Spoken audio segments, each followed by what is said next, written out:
Hello guys, welcome again to Math Sessions with Mr. M. And today I'm going to help you on how to study. I'm going to give you a few psychological research study techniques. So now we are going to talk about these techniques in helping you on how you should get ready for the final exam. Now let's go to the first one.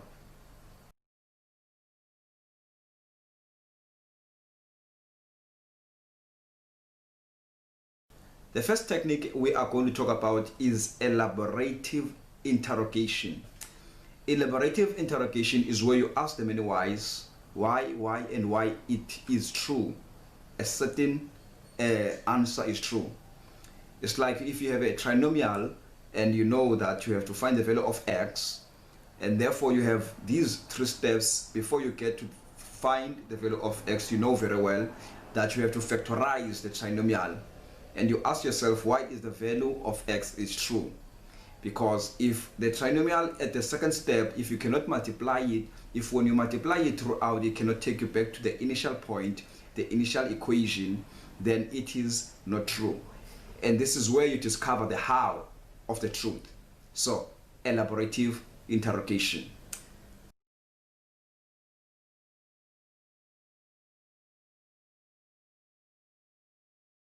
Self-explanation. It is where you are able to explain a certain problem to yourself first. You are able to explain a certain solution to yourself. You say, I'm able to explain about a certain topic before you can explain to the other person that is next to you. This is a place and a time where you meditate about a certain topic after you have learned and studied it. You take time to think about it before you go back to the textbook. Basically, if you cannot remember what you have learned, that means you have that time to go back and look on the truth back to the textbook. But if you are able to apply it, it means you can carry on and allow your brain and your mind to expand in the knowledge that it has grasped and taken in.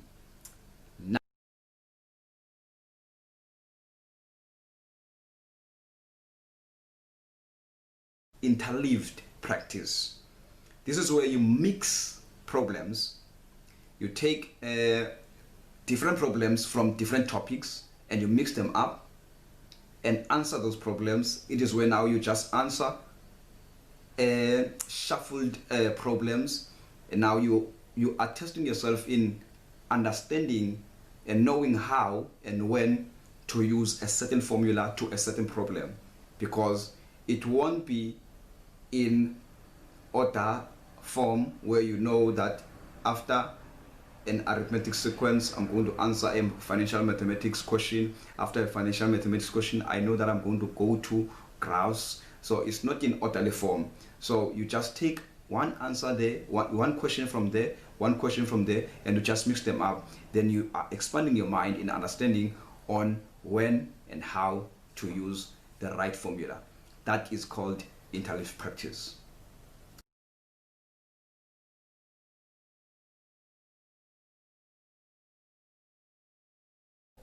Now, it is where you practice testing, where you test yourself. You take previous exam test and you test yourself, and after you have tested yourself and you do this one regularly, where you expand, you exercise your mind to take in the pressure before the final exam, it should become very easy for you. So that's it. Good luck. When it's my time, man, I hope I make you proud. Man, I hope I make you proud, fam. When it's my time, this is about my time. I take action, yeah, yeah.